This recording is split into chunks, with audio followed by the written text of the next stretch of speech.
Hello everyone, welcome to What If Deku was the summoned slave of Momo and they fell in love part 2.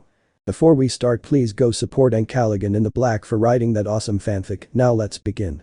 This is the translated version I made. There will be some wrong he or she calling here because it's translated, so let me clear this. Deku is a male in this story. Chapter 22.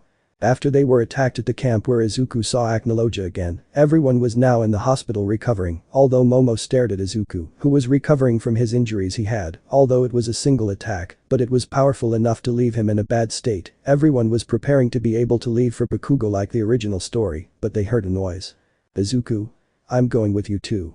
They looked at the green-haired man who had a serious look. Todoroki.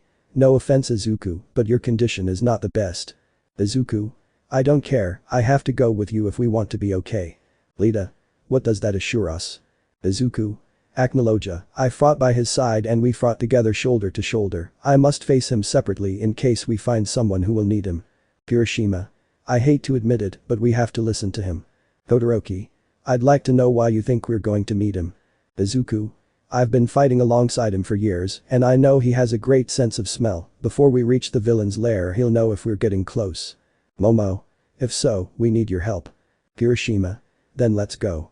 Everyone left to take the train calmly, although Izuku had a serious look showing that he was thinking. Todoroki.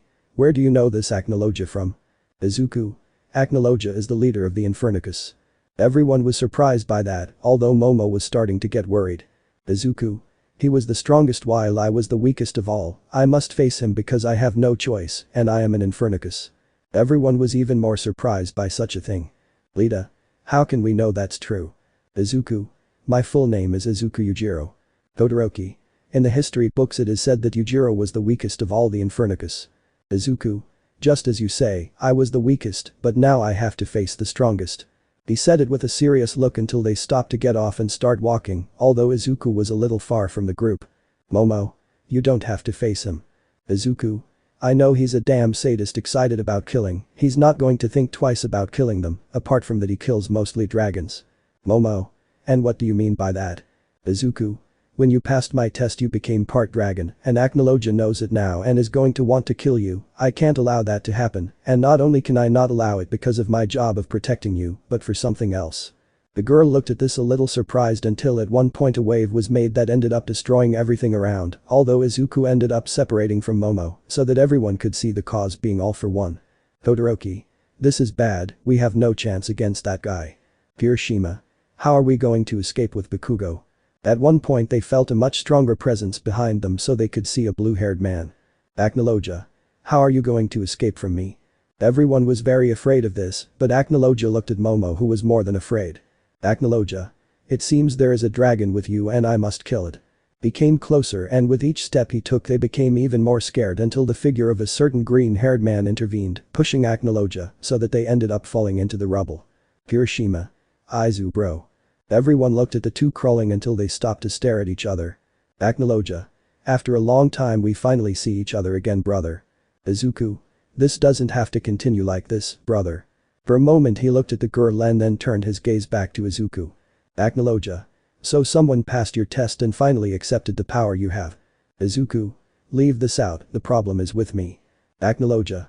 Out of pity you're right, the problem is with you and not with another person, although to be honest, I don't want to kill you. Izuku. Me neither, but you're not going to leave me much choice. Analogia. How did you guess?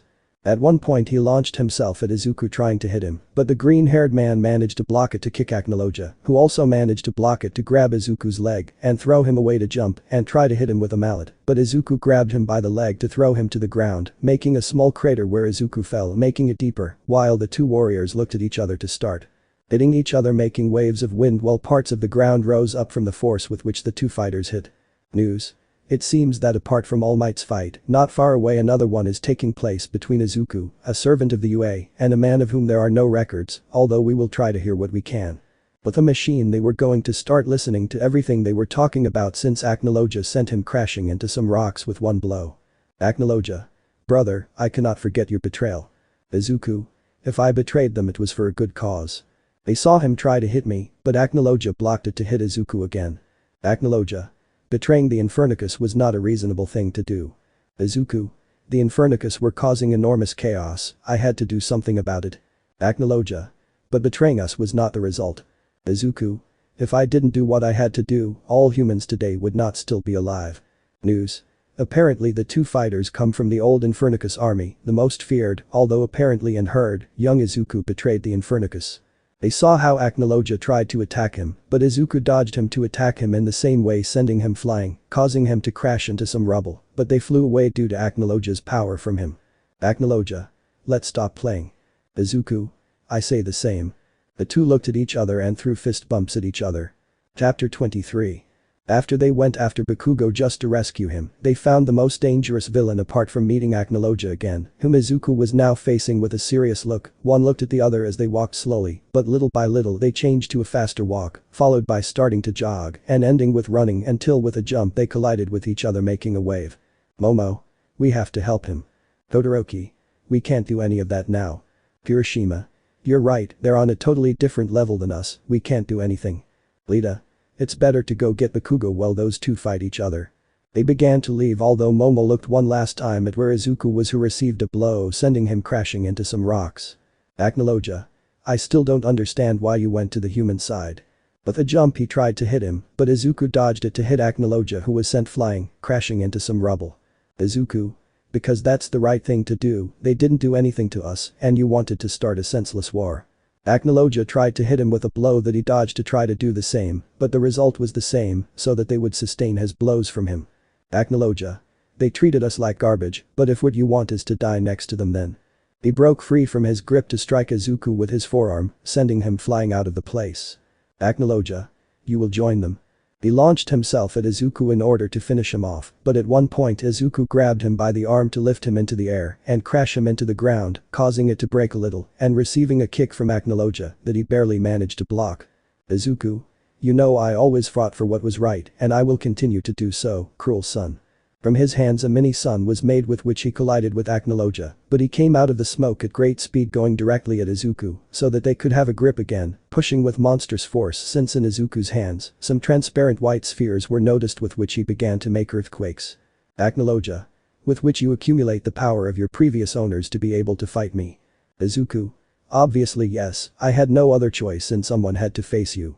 At one point Analogia managed to start making Izuku back off until he kicked him, that sent him flying, causing him to crash into a building to release a dragon roar that collided with Izuku, making a huge explosion as it fell to pieces, but from the dust came the green-haired man who went at great speed, only to kick Analogia in the stomach, sending him flying, but things did not stop as Izuku went against Analogia while he himself reacted to start moving at great speed. No one could see anything but two trails of light, one green and the other blue, colliding with each other. With each collision the place shook apart from destroying itself until they saw how they went to the sky to go down at great speed, crashing against the floor in a way that made everything shake, but when the dust went away, they saw Analogia on top of Izuku, who was lying on the floor with one of Analogia's feet on top of his. Analogia. I win, goodbye brother. He was about to kill Izuku, but a cannonball almost hit him, so he saw a brunette. Todoroki. What did you do? Let's go. Momo. No, he needs our help. Analogia. Looks like they really are stupid. Izuku looked at Momo's face for a moment, which showed pure fear, to see Analogia, who was about to go against them. When Analogia launched himself against him, he felt someone grab him by the foot so he could see Izuku, who with a spin sent him flying. Izuku. If you want to get to them first, you're going to have to step over my dead body. He launched himself against Analogia while he went against Izuku, although he noticed how a dark mark formed on Izuku's arm while green flames, some scales, claws and fangs formed on his body. They began to collide blows once again, making everything around them tremble, surprising everyone by such an act of those two warriors, until they saw how from a clash of fists they moved away so that they could notice how R's formed in their mouths, which they launched so that they collided with each other, beginning to do enormous destruction, maintaining the attack in the middle without some of the two coming back from the great attack they made, so that an explosion was formed that made a cloud of smoke. When the smoke went away, they saw Analogia and Izuku lying on the floor. Momo. Izuku. She was about to go for it, but Kirishima took her from her. Kirishima. Wait a minute Momo, this isn't over yet. They watched as they got up to go against each other, walking with difficulty until they arrived to hit each other. Analogia. Do you remember? We were in a place like this, but there were dead people everywhere, a huge destruction. Izuku. Yes, after my betrayal I still remember those words. Analogia. When the two dragons start fighting. Izuku. One will prevail. Analogia. And the others will fail. They launched themselves once more than Izuku, with a quick movement and the strength he still had, grabbed him by the neck, but Analogia began to launch an attack trying to hit the UA group. Izuku. Please Analogia, don't do this. Analogia. You don't leave me much choice. Izuku. Stop. Analogia. Never. Izuku looked at Momo, who did her best to cover her fear, which is why she ended up breaking Analogia's neck, causing him to fall to the floor dead, so that everyone could see this, and a great silence was formed only for Izuku to give a heartbreaking scream of pure pain, and the rain began to make its presence felt at the place. Chapter 24. After the battle that took place between Izuku and Analogia, which caused enormous destruction in the place although it ended with Analogia's death, many people were taken to the hospital, although one of them was in a special room completely asleep, and it was Izuku who had Momo next to him who was looking at Izuku. Momo. Why don't you wake up? I don't understand much of what happened in that fight, but apparently that man was important. The brunette watched Izuku until it was time to leave. Momo. Wake up soon. The girl was walking until she reached the UA where she met her entire class. Aizawa. Well class, due to the things that happened lately we made some dormitories for all of you, although it seems that some of you went for Bakugo. Saying that, Todoroki, Lita, Momo, and Kirishima lowered their heads. Aizawa. And apparently the rest knew about this, if it weren't for All Might's retirement, he would expel them all except Bakugo and Jiru. Everyone hung their heads at that. Aizawa. Whatever, let's go. They started to enter to begin to see the whole place happening like the original story. Aizawa. You've seen everything, now you have to start bringing your things in. Everyone was about to look for their things, but as soon as they opened the door, they saw many boxes being carried by a person who could not be seen because of the boxes. Bakugo. And who is that? The person began to advance so they could see Izuku in his butler suit with many bandages on his body and even his head. Kirishima. Is it Izuku? Jiru. But he was supposed to be in the hospital. Izuku. A butler always has to attend to his work. He said this while walking until he was in front of Momo who was just looking at this. Izuku. Where do I have to leave his things from him? Momo. Over here. They began to walk until they left all of the black-haired girl's things in a room. Izuku. Is there anything else you need? When she turned around, Momo closed the door to run towards Izuku, hugging him, while the green-haired boy felt the raven-haired girl's tears wetting his chest, so he could only hug her. Momo. You worried me a lot every time I saw you in the hospital. Izuku. I'm fine now, you don't have to worry about me anymore. Momo. Please don't leave me again. Izuku. I promise, but if you let me I have to fix some things. He left the room so everyone could see how he walked towards Aizawa. Aizawa. Is something wrong, Izuku? Izuku. Yes, I would like to know why they were supposedly in the place where Analogia was. Aizawa. It's obvious, they weren't in the hospital, and with your presence there I knew well that Momo was there too. Izuku. How about I tell you it's not like that? Aizawa. What are you talking about? Izuku. Just as he said, they were planning to rescue Bakugo, but instead I took charge of going for him. They had already discharged him so they could go home while I took charge of fighting Analogia, and some heroes in hiding took charge of rescuing Bakugo. They didn't tell the others about the latter. Aizawa looked at him seriously while everyone was looking at Izuku. Aizawa. Okay, I'll believe you for now. He said this as he began to leave the place in front of everyone's gaze. Kirishima. Thank you, Izuku. Lita. Don't even say it. Izuku. If they let me, I have to replenish my energy. He said this as it began to glow until it became a sword that Momo took. Momo. Apparently he went out of his way to help me. The girl walked to her room to arrange all her things and put the sword next to her bed while looking at it. Momo. I hope you recover. In Izuku's world, he was walking out of his mountain cave to see the desert from above, only to start walking down the mountain to be stepping on the sand and having a serious look. Izuku. I know very well what I did outside my world, but it doesn't make much sense for you to be in my world too, Analogia. From the clouds in the sky was the figure of a huge dragon flying which began to descend until it landed in front of Izuku making a curtain of dust, but when it left the same Analogia that he had killed a few hours ago was in front of him. Analogia. Boy, you know how to break other people's necks. Izuku. You left me no choice, brother. Analogia. Well, I'm sure you're wondering, what am I doing in your world? Izuku. Go ahead and speak. Analogia. As you know we can be killed in that world, but to kill us they definitely have to go to our world to kill us. Izuku. Yes, I know very well that what made us infernicus is so dangerous, but it makes no sense that you are in my world. Analogia. Well, I can be in any world as long as I'm dead, it's a small advantage to being the most powerful infernicus in history. Izuku. In that case, eat. The two of them began to walk until they sat at the top of the mountain with a great view of everything. Analogia. It's a beautiful sight. Izuku. Yes it is, and very much so. Analogia. My other body, the one you killed, do you know where it is? Izuku. Out of pity, I don't know. Analogia. In that case I want you to do me favor, bury the place where all this began, where we met and grew up, the heroes have it. Izuku. Well, I'll make it, old friend. Analogia. One more thing, if we end up fighting in your world or mine and we end up dying, I promise to bury you in a place where you can rest forever. He said this as he stood up to start walking only to leave Izuku alone to continue to look at the landscape. Chapter 25. After Izuku met Analogia again in his world having a talk with him so that they ended in a death agreement, now in the UA everyone was calm, although Momo carried a sword being Izuku everywhere, apart from taking care of him, without letting him get away from her. Bakugo. How much longer are you going to be carrying it? Momo. As long as it's enough, I won't leave him alone for even a moment. Jiru. I think you're exaggerating a bit, he's just a servant so you can just leave it lying around. Momo. He is not a servant, he is someone like us. He looked at the sword he had in his hand until a glow appeared in the place where a small dragon was on the head of the brunette who was happy about this to take it and hug it. Momo. I'm glad you're out now.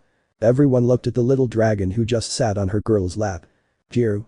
Okay, he's out now, but what was he doing all this time? Everyone looked at the little dragon who turned into his human form. Izuku. I've been gathering energy aside from talking to a friend. Todoroki. So servants have friends. Izuku. So your mom gave you that gift right in your face. Todoroki. How do you? Izuku. Yes. Because I'm the main character. At one point Izawa entered before everyone's eyes. Izawa. Everyone get ready, I know we're going to do a test. They all agreed and got ready to leave, spending some time calmly. Izawa. By the way, sooner or later we will have to do a small detail with his servants. Todoroki. Which one? Izawa. We'll need to go to each other's worlds so they can learn more about the servant worlds apart from their true power. Everyone was happy about this although Izuku was starting to worry inside. Flashback. Analogia. I warn you Izuku, if someone comes to your world or mine, it will be the time for our battle. Izuku. Why? Analogia. Because if anyone shows up that isn't one of us then I'll kill them and I know damn well that you're going to try to stop me. Izuku. Then let's have faith that that day will never come. End of flashback. Momo. Is something wrong Izuku? Izuku. No, nothing is wrong, I was just a little distracted thinking about some things. Izawa. Pay attention, you will be able to do this test without the help of your servants or with them, but servants like Izuku and Kirishima can do the test if they want. Bakugo. Why? Izawa. They can be very helpful to professionals for that very reason. At that they agreed. Kirishima. Wait, we don't have our hero suits. Izuku. Let me handle that. He put his arm in front of Kirishima, causing a light to illuminate him, so that a Kirishima with his suit from the original story came out, surprising everyone, so that Izuku began to be surrounded by the same glow, coming out in Izuku with a suit like Gildert's being only the cape, pants and some bandages on his body. Izawa. Okay, problem solved. Izuku. I don't know if this is right for me. He was silent as he felt himself being tied up to be pulled by Momo who put him next to her. Momo. If you look good like this, in bed there will be a little less clothing. The last thing he said was whispered in her ear, making her blush. Mina. It's true that he looks good, although if you let me get a little closer. She was interrupted by Momo who completely surrounded Izuku, leaving no chance for them to touch him. Momo. No, he is mine, only mine and no one else's, no one touches him. That made some people sweat and everything started to happen like the original story, being the part of the spheres where everyone separated, although Izuku walked alone through the place. Izuku. Wow, everyone is fighting, but no one is focusing on me. At one point they surrounded him to throw those spheres at him, but the green-haired man dodged them all to grab them and return them causing all of them to be disqualified. Izuku. Why would that be? Girl. You're that boy who was fighting on TV. Izuku looked to the side being Kami. Izuku. And now another person, what do you want? Kami. I was planning on, disqualifying you from this test, but. The girl began to pass everywhere around Izuku who remained calm as if nothing was happening around him, making him lower his guard, and even more so when Kami threw herself at him, throwing him to the floor while being on top of her, while checking parts like his her neck her. Kami. It looks like you don't have any bite marks, hickeys, so no one's ever touched you yet, so that leaves me with the opportunity to be able to have tea all to myself, you know, a fun time. She said this as she began to rub her body against Izuku's, who was trying to free himself, but at one point the girl let out a quirk entering Izuku's nose, causing him to begin to have difficulties being stable. "Hey me. We're going to have fun." At one point he dodged a metal bar, the cause of which was a certain raven-haired girl who saw everything and how she threw something at Izuku's nose. "Momo. What did you do to mine?" "Hey me. Nothing special, I just want to have a fun time with him, you understand me, but if he's your servant, I can't understand how come you haven't eaten him completely yet, just look at him." "Momo. Then I'll teach you not to touch another girl's things." He said this as he started walking against Kami, who had a smile on her face doing the same thing, and starting to advance towards the brunette with a smile on her face, while Momo had a serious look. Chapter 26. After the tests for the provisional licenses began, where everything would begin to happen like the original story, although Izuku would end up being found by Kami, who would try to grape him but would be interrupted by Momo. The two were walking towards each other, the brunette would begin to create a sword and a shield, while Kami would only prepare her quirk. "Momo. I swear I will destroy you, no one touches my Izuku." "Kami. Well, soon it will end up being mine." "Izuku. Is there any point in saying that I can decide on my own?" "Do. No, and you shut up." But that Izuku remained silent on the floor, although he was now in a cage. "Izuku. Can I know how I ended up in here?" "Kami. Winner keeps it." "Momo. I say the same." The two were about to start their fight, but the alarm was heard ringing, meaning that the first part of the test was over. "Kami. Well, it will be another time, but take care of it, I want to have it without a scratch when I keep it." "Momo. You'll never get it, bitch." But that the girl left while Momo took Izuku out of his cage to tie him up. "Izuku. I don't understand why I'm tied up." "Momo. It's because I won't let that crazy woman near you, all the more reason I have to take your virginity." "Izuku. Now I understand, wait, what?" 3. 4. "Momo. Let's move on to the next test." He took the green-haired man, seeing all his companions to meet with this, while they began to explain the next part. "Mina. So we just have to rescue people, it sounds easy." Todoroki. "Yes, but it seems that a green-haired man is not okay with this." Izuku. "That's not it, there must be something strange about all this, the next part of the test can't be that easy." At one point they noticed people pretending to be villains beginning to appear. Haminari. "And that?" Izuku. "People pretending to be villains, that's what we were missing." Great Orca. "Let's see if heroes can rescue and fight at the same time." They began to wreak havoc on the place before everyone's eyes. Lita. "This is bad." Momo looked at Izuku, who only agreed at her. "Momo. Come on Izuku, take care of them." The green-haired boy just started running until he transformed into a dragon, a night fury, which began to fly around the place, while Great Orca began to hear a noise. Big Orca. "What is that?" At one point, the floor next to him exploded due to an attack from Izuku, so that everyone could see how that dragon flew in the air while shooting at them, trying to hit them, so they did everything possible to dodge it. Momo. "That's Izuku." Great Orca. "That damn kid, everyone attacks the dragon." They began to aim at the dragon to shoot him, but it was impossible to hit him because of the speed and height at which the boy was, and they would have continued like that if they hadn't noticed the brunette there. Great Orca. "That must be her owner, everyone to that girl." They looked at the brunette to start shooting at something that Izuku noticed, which happened at great speed, taking Momo just in time to leave her somewhere else. Momo. "Thank you." Izuku. "Just stay safe." He noticed how they were approaching, so he started to run against them while shooting, causing some to fly out of the place before everyone's eyes, so that Izuku at one point tried to fly away, but Great Orca launched a sound attack hitting the boy, throwing him to the ground, so that everyone started shooting, hitting his feet with the cement, leaving him on the floor. Great Orca. "Give up, you can't do anything." They tried to get closer, but the boy used his tail, wings and mouth to keep them at a distance. Great Orca. "Even in that way you continue fighting, something admirable." At one point he shot at Izuku, starting to hit his body, not allowing him to move, only for the rest to start doing the same, hitting his entire body, leaving his head free. Great Orca. "This is over." Before he finished with the boy, the alarm went off. That time was up for them to start leaving him. Great Orca. "You did well, kid." He began to walk away so that Momo could go to where he was just to start removing the cement. Momo. "You didn't have to do that." Izuku. "But if I didn't do it you would have ended up hurt." At one point I started to hear footsteps so they could see where they were coming from, Kami being the cause of this. Kami. Momo. Momo. Kami. All. Joe. Izuku.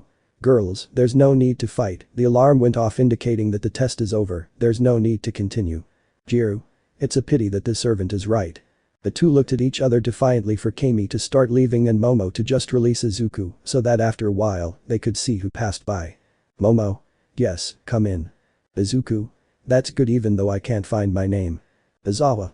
That's because servants do their hero work with their owners, as long as the owner has passed everything will be fine. Izuku. I see. They all started to leave on the bus, but while they were leaving the brunette was attached to the green-haired boy more than usual, since she didn't think she would leave him alone even for a moment or even go to the bathroom. Izuku. Is there anything wrong with asking you a question? Momo.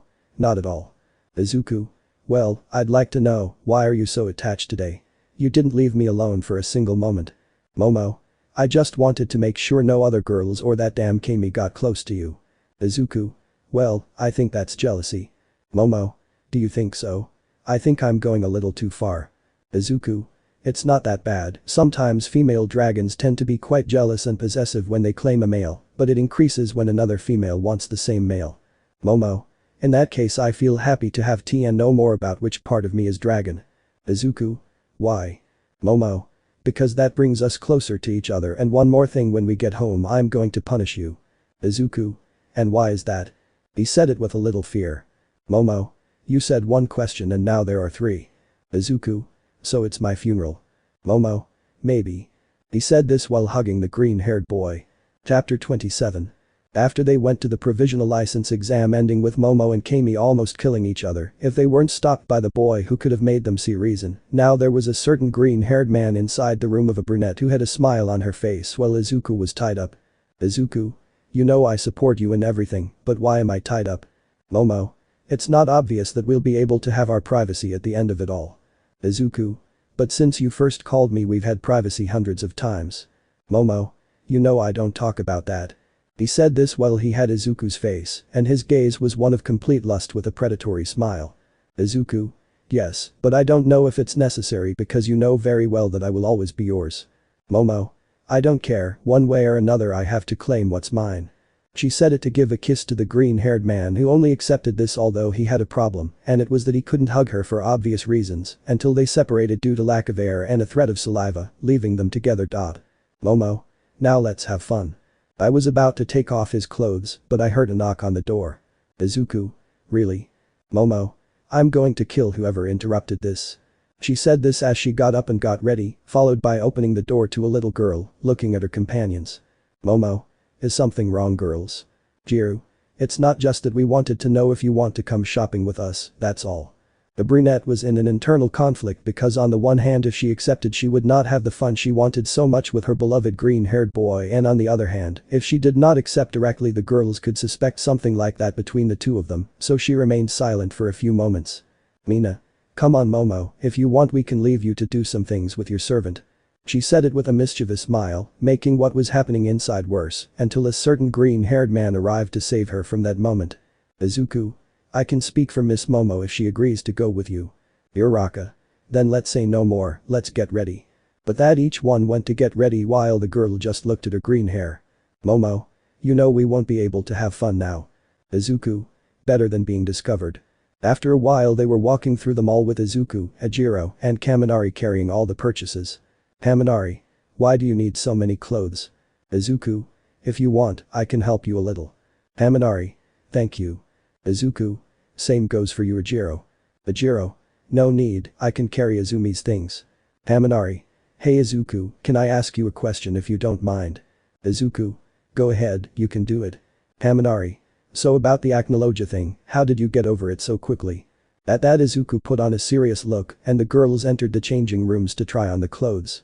Izuku. I want you to keep a secret for me, Analogia is not dead. Saying that, the two of them were surprised. Ajiro. What are you talking about? You know that's impossible. We saw you break his neck. Izuku. Unlike you infernicus we have like a kind of two lives, the first is this world, but if we die in this world, we will spend a certain period of time in ours to return. Ajiro. So in a way to kill them we would definitely have to go to their world to kill them. Izuku. Yes, and my world is very dangerous right now. If you go there I will have to face Analogia. Now don't say anything about this, the last thing I want is to worry Momo. She was already too worried when she saw how I fought against Analogia and almost died. Ajiro. Okay, I promise to keep it a secret. Kaminari. I won't tell anyone either. At that point the girls came out in some provocative dresses, causing Ajiro and Kaminari to end up with a nosebleed while they were on the floor on the verge of fainting. Izuku. They're so weak, they have to do something better than this. He said it to kick them a few times, but he heard something for him to see. Momo. Izuku, come here for a moment, I'd like to know how this looks on me. The boy only came closer to see a little inside the dressing room, noticing how the girl had a black bra and thong, as well as a tall pink fabric adorning everything else, causing him to close the curtain. Izuku. You look good. He closed the curtain so that the brunette wouldn't see that he was blushing and that there was a little blood coming out of his nose, although he didn't know that Momo could see it in time. Momo's thoughts from her. I finally got her to blush and bleed a little from her nose, this is very good. After finishing shopping, the girls were walking calmly while talking to each other and at the same time they had a few bags in their arms while the boys were Kaminari and Ajiro, with a rope tied to them loading the bags onto a cart. Kaminari. This is so heavy, how can they buy so much? Ajiro. I don't know but at least we have Izuku's help otherwise this would be impossible to move. They saw how the green-haired man was using the sunshine, although it was a bit difficult for him since it was starting to get dark. Izuku. I'm like you, I don't understand how this is possible and I will never be able to understand it. The boys were just carrying things until they got to the UA so they could rest easily. Kaminari. I can't take it anymore. Ajiro. The good thing is that we arrived. Izuku. And the sun is just setting. The three boys were taking gulps of air at the things they carried until they went to sleep while Izuku was in bed. Izuku. Wow, this is going to be a topic, when we go to my world we won't be able to do anything about it, or at least they will against Analogia, this time we will use all our power. Momo. Izuku, you look very thoughtful, is something wrong? I looked to the side where that dark-haired girl wearing the clothes from the store was, making me just turn my gaze away. Izuku. Nothing's wrong, it's just dragon stuff you know. He felt himself beginning to be hugged from behind as Momo's hands passed over his body. Momo. Well, I'm also a dragon now, or part of that, I think you can share with me. I started to hear some snoring to see that he had fallen asleep. Momo. Well I think this is normal, I made him carry a lot of things on the same day. The girl fell asleep with her head on Izuku's back, but he turned around to hug her with her head on his chest. Izuku's thoughts. If I pretend to be asleep he won't be able to know what's going to happen when we go to my world, I can't let him find out about Analogia, or this will all end badly. Chapter 28. After the shopping was done apart from the things that Izuku had to tell Kaminari and Ajiro about Analogia, the boy now found himself waking up with the brunette in his arms to look at her, only to start caressing her hair, staying for a few moments until the girl could wake up. Momo. Hello Izuku, good morning. Izuku. Good morning Momo, how did you wake up? Momo. Good to be able to wake up with the person I love. The girl began to hug the green-haired man tightly, who only accepted the hug. Izuku. We have to attend your classes, do you know that? Momo. Yes, I know, even though I don't want to. At one point they had to separate in order to start getting dressed, and once they changed they went to class, staying calm in the classroom although they noticed something, and it was that some of them were not there, to be more specific, the servants. Jiru.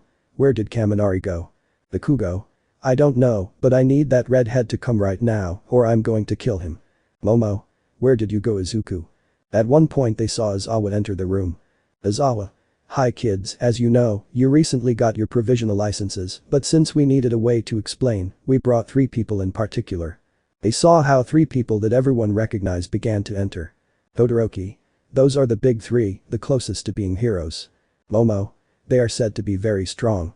The 3 of them began to introduce themselves like the original story, but before Mirio could challenge them all to a fight, Izawa interrupted him. Izawa. They're going to be explaining a little bit apart from the fact that they're going to be able to see the world of their servants. Momo. Then today we will enter the world of our servants. Izawa. Yes, look when they did the tests to be able to pass, let's say that now they can make portals to enter their worlds, the first is going to be Bakugo. The ash-haired man stepped forward to make a portal. Bakugo. Now what?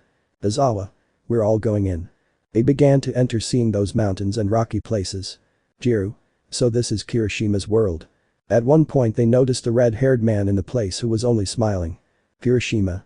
It's about time you came. Bakugo. Damn idiot, why didn't you tell me you were going to your world? Hiroshima. That's why Aizawa asked us earlier. Everyone started walking around the place. Sigh. So what are you like with all your power? At that Kirishima turned into a form that looked like his body was like a rock up to his eyes. Kirishima. This is how I am, let's say I have enough stamina to withstand many hits. Aizawa.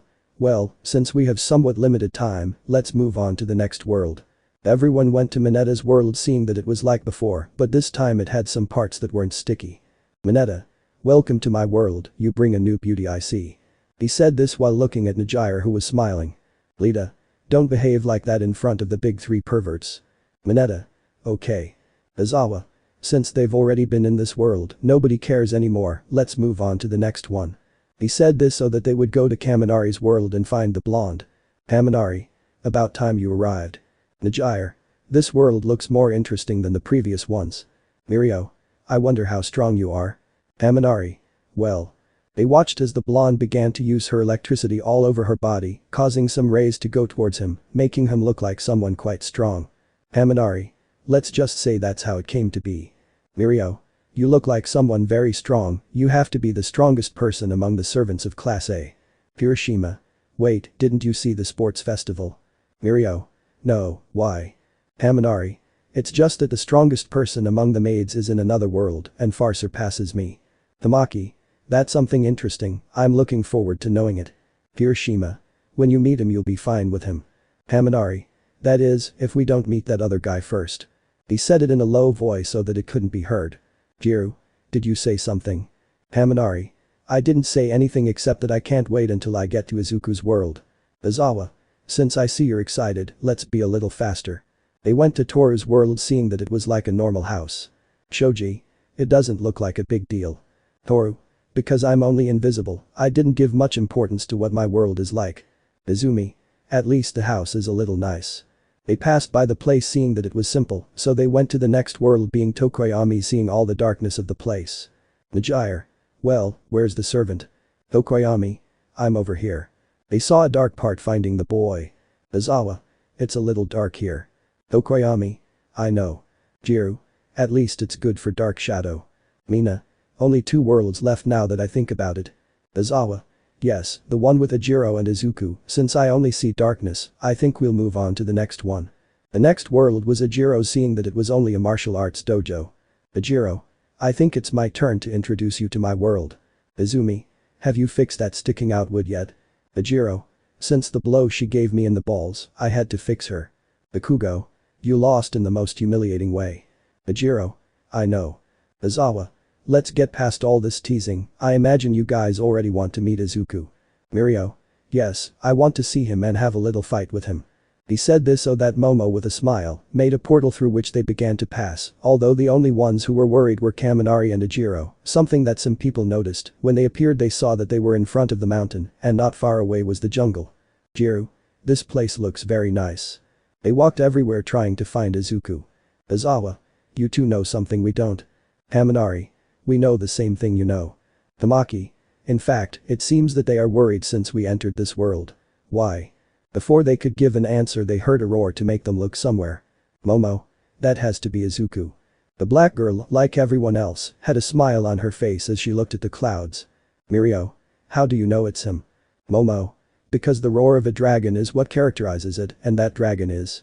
When I looked at the sky between all the clouds I began to notice the figure of a dragon beginning to descend, which began to reveal itself being a black dragon with blue lines, causing some to erase the smile they had on their faces, looking at that being of enormous proportions. Momo. Acknowledge. He said this with noticeable confusion as the huge dragon roared at him. Chapter 29. After they began to enter the other worlds of the servants looking at the world of each of them until they reached Izuku's world seeing the place, but Analogia was present who began to chase the entire Class A who could only start to run because of not being able to confront that being of enormous power. Mirio. What is that thing? Hiroshima. It's Analogia the dragon of apocalypse, but I don't understand why is he in this world. Ajiro. He is an infernicus, to end his life once and for all he has to kill himself in this world or in his own, not in another. Aizawa. Where's Izuku when you need him? Kaminari. This is supposed to be his world, he has to be close. Analogia was getting closer before everyone's eyes as Momo watched how her end of Ella was approaching, but they heard the roar to see how a second green dragon collided with Analogia. Hiroshima. And that dragon. Momo. It has to be Izuku, it can't be anyone else but him. They saw how the two dragons roared at each other to launch themselves to collide with each other again, making the place tremble with a current of air that made almost everyone fly away. Izawa. They have enormous power. Jiru. How far can you push your limits? Todoroki. If he was very strong outside, inside his world he is much more than we imagined. At one point Analogia used his tail to connect a direct blow to Izuku's face, causing him to fall to the ground, but before he could attack, he used his lower legs to hit Izuku to push him away and get up and crash into him again, throwing him to the ground and beginning to fly through the air, causing Analogia to do the same. Izawa. This is not good, we have to take shelter. Momo. Everyone go to the caves, we can be safe there. They went to the caves although they looked in passing at how the two dragons, even while in the air, collided with each other, causing the tremor to be felt with the mere impact of their bodies. At one point they moved away so that Analogia could begin to shoot at Izuku, but he managed to dodge it and do the same against Analogia, who only dodged it, showing how evenly matched they were at that moment. Najire. I never thought we'd see fights like this. Mirio. They are more equal than I thought, those two. At one point they launched themselves at each other, looking like they were going to headbutt each other again, but instead they stopped to launch their energy attacks at a very short distance, while the two were close together, causing the attacks to collide with each other, demonstrating their enormous destructive power at that moment. Izawa. This is bad, we have to go. Ajiro. But we can't leave Izuku alone against that thing. Hiroshima. It's true we have to do something about it. They saw how a huge explosion occurred from that attack, creating a huge amount of smoke all over the sky, causing the two dragons to fall from the sky and crashing into the ground, creating a not-so-deep crater. Momo. Not Izuku. The girl began to run towards the green dragon, which was just getting up to see how the brunette was approaching, so she gave a roar, causing him to stop knowing that that dragon did not want him to get close to the fight, but that's why Analogia lunged at him, digging his claws into Izuku who gave a roar of pain because of that. Analogia. You try to protect them instead of focusing on our fight, that's why you've always been so weak. Izuku. And you never concentrate on all of your opponent's abilities, that's why they always manage to do significant damage. Using the sharp tip of his tail, he ended up sticking it into Analogia's body, causing him to roar in pain, releasing Izuku who took advantage of this to start throwing fire at him, hitting Analogia full on making him retreat so that he could continue with that attack, but at one point, he launched an attack towards the mountain hitting it, so that huge debris of rocks went against the class something. That Izuku noticed to quickly go to where they were using his body protecting them from the rocks. Momo. Thanks Izuku. At one point Analogia began attacking him from behind with his dragon roar, causing great damage to Izuku who was only retreating from Analogia. Hiroshima. Now he needs our help. Jiru. But what can we do? No one can fight at that level or do anything about it. Momo was thinking while in the fight Izuku was on the floor with smoke coming out of his body so that his neck was stepped on by Analogia. Analogia. It's all over, brother. He was about to end his life, but a second black dragon collided with Analogia. Analogia. How dare you? You're that annoying girl, aren't you? Momo in her dragon form only roared at him with clear intentions of keeping him away from Izuku who was beginning to get up. Analogia. Then I will end your miserable life. He launched himself against Momo who tried to reciprocate in the same way with the clash, but due to Analogia's enormous force when they collided, they made Momo fall in front of him, who was not going to waste time to end his life, but Izuku collided with him. Izuku. I won't let you do anything to him. He launched himself against him, beginning to scratch Analogia, who only tried to reciprocate in the same way, but Momo in her dragon form hit him with her tail directly in the face, causing him to lose concentration long enough for Izuku to collide with him, pushing him away. Analogia. Wretches, I will end your lives. He launched himself against him as he did Izuku and Momo colliding with Analogia, but the latter when facing them at the same time was thrown back so that they began to make combined attacks towards Analogia, who could not do anything about it against him, so that between the two of them at the same time, they launched a roar against Analogia, hitting him full on which he fell to the ground returning to his human form so Izuku and Momo did the same although the brunette was going to be naked, but the green-haired man in a quick movement covered her with a cape that he was wearing. Momo. Thank you. Izuku. It's okay, if you let me I have to see this. The boy walked up to Analogia to sit down with difficulty in front of him. Analogia. So this is what it feels like to die. Izuku. If it feels like this, it seems that at the end of everything you will be able to rest in peace. Analogia. I was wrong. Izuku. What? Analogia. All this time I thought that without anyone's help, making yourself strong by yourself was worth it all, but now you defeated me with the help of that girl, I think I was wrong in the end. Izuku. If that was the case, now rest and I will take care of taking your body to a place where you can rest in peace forever. Analogia. Thanks bro. He said it to take a last sigh and stop breathing. At this Izuku only closed his eyes, keeping his head down before everyone's gaze. Momo only walked towards the green-haired man to hug him. Chapter 30. After Izuku's fight against Analogia, where everyone saw part of the true power of the previous two infernicus, they were simply in shock until it ended. Now everyone left Izuku's world. While he was now walking through a meadow on a mountain, he had quite large grass walking to a tree that gave the image of a beautiful lake with mountains behind it being surrounded by trees. Izuku. Looks like this really is your place, old friend. He said that he would lay the body down after an attack, make a hole in the floor to put the body in, and begin to put the earth on top of it until it was finished. Izuku. I think you like this. I still remember when we were here. Flashback. In the past there was a boy running on that mountain until he reached the summit. Izuku. This is a beautiful place. That little Izuku looked at the whole place. There were mountains, although instead of trees there were a kind of plants, nothing special. Izuku. I think it would be better to plant a tree, and it will be right here.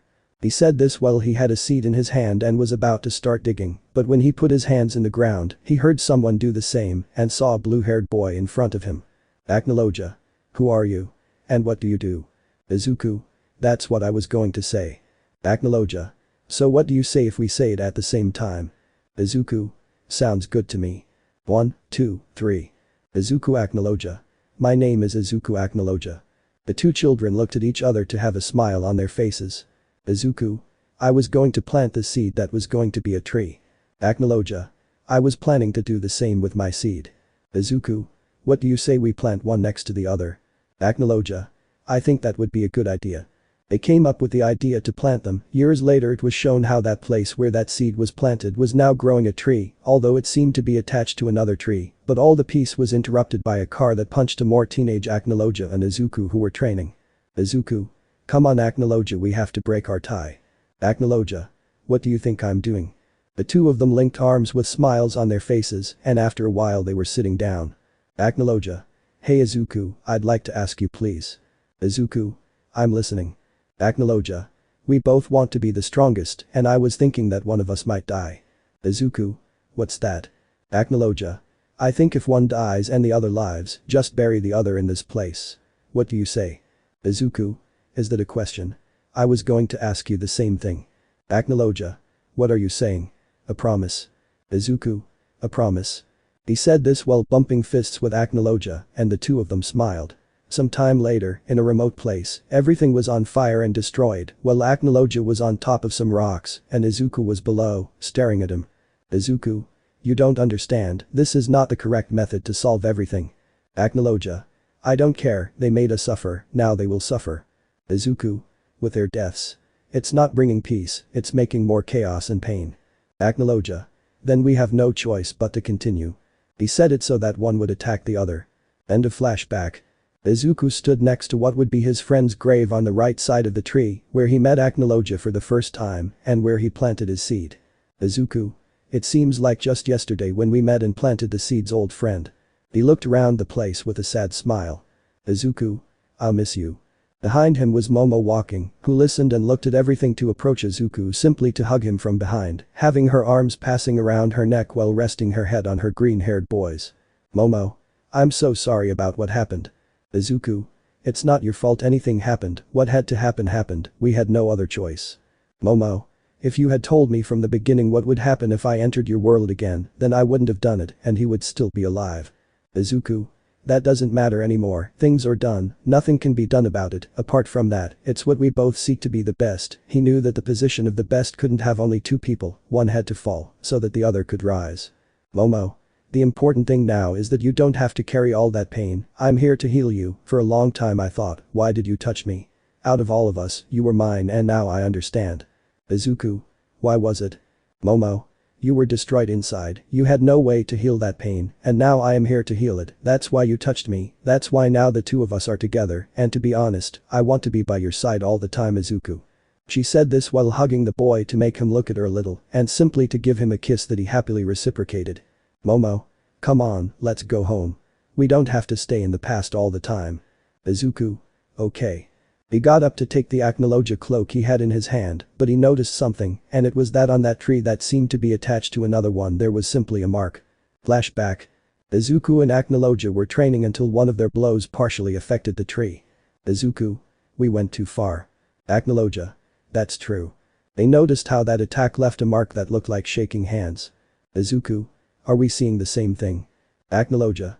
Yes, this means we will always be friends. Izuku. That's true. End of flashback. I look at him for a few moments to feel Momo's hand touching her to see the brunette. Momo. Come on Izuku, we have to go home. Izuku. Okay. Momo. I also have something special for you that you will really like. She said it while whispering in his ear in a sensual tone that the green-haired man liked, who simply accompanied her out of the place, but not without seeing for one last time the grave of his old friend, whom he swore to see with a smile and waving at him, so that he would leave the place. Chapter 31. After Izuku had spent some time with Analogia's grave they were now walking through the UA dormitories. It was nighttime and almost everyone was asleep. They walked until they reached the brunette's room where they entered, Izuku being the first to enter, because Momo gave him a little push so he could hear the door being closed.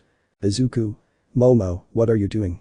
The brunette, instead of answering him, ended up giving him a kiss, making him step back, but that kiss was loaded with total lust until they separated. Momo. I just want you to make me yours at once. She said this as she threw him onto the bed as she began to put herself on him. Izuku. Are you sure about this? I mean they can hear us. Momo. I made sure the walls of my room were made so that no one could hear us. Izuku. What would Analogia say about this? I had that doubt until something happened. Flashback. On a mountain were Analogia and Izuku as they were throwing stones into a lake. Analogia. Hey Izuku, I'm happy to ask you. Izuku. If you ask for anything, I'll think about whether you could do it. Analogia. This is our race. Izuku. What's wrong? We're okay. Analogia. Yes, but by coincidence of life we ended up in a war in which you end up committing a betrayal, and everyone but you ends up dead, so take it upon yourself to procreate with a girl. Izuku. Please brother, you know that it is impossible for me to do something like that, and as for the girl, let's say that I will never have one, you know that I am someone destined for battles. Analogia. I just want to prevent everything. End of flashback. Izuku.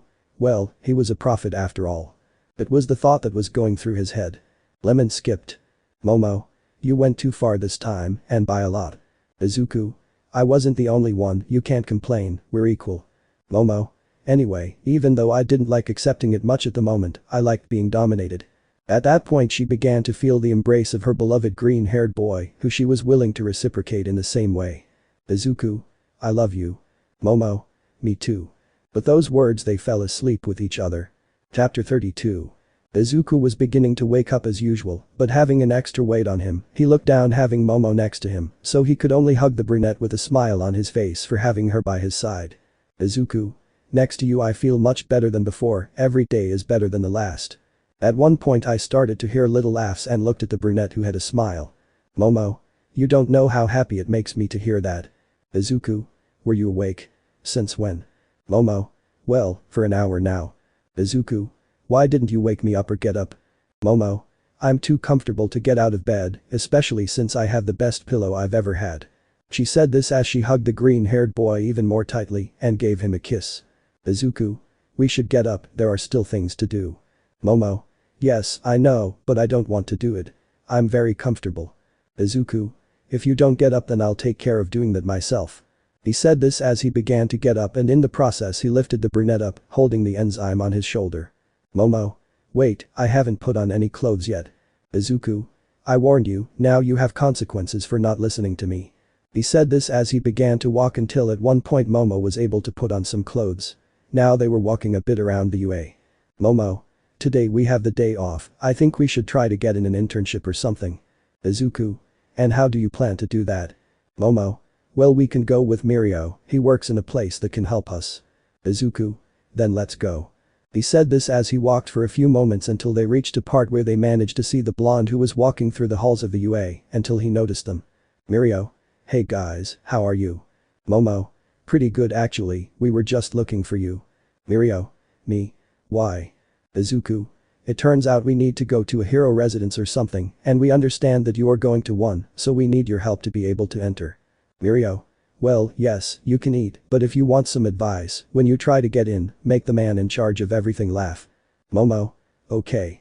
They walked until they reached a place. When they arrived they just walked through the building until they reached an office where upon entering they saw a green-haired man with a yellow lock of hair tickling a girl with blue skin and hair. Man. Mirio, what can I bring you? Mirio. There are some UA students who want to have more experience in this, Momo, Izuku I want them to meet Mirai the boss of the place, and the girl is Bubble Girl. Momo. It's a pleasure. Mirai. I see, by the rules I would tell them to make me laugh in order to enter, but I want to test her girl's skills. I know the boy well, Izuku, he is much faster and stronger than anyone in this room. Mirio. That's true, I could even see him fighting with all his might in his world. He's really strong, the truth is that you'd be quite surprised at the level of his power. Mirai. I wouldn't be surprised if a servant's power is reduced by more than half in another world, in ours they use everything they have, Mirio, Bubble Girl, I want them out just like you Izuku. With that, the two were about to leave, but they saw how the green-haired man stayed. Izuku. I'm not leaving, I won't leave Momo alone even in her dreams of her. Mirai. Then you can stay Momo. It's okay if you say so.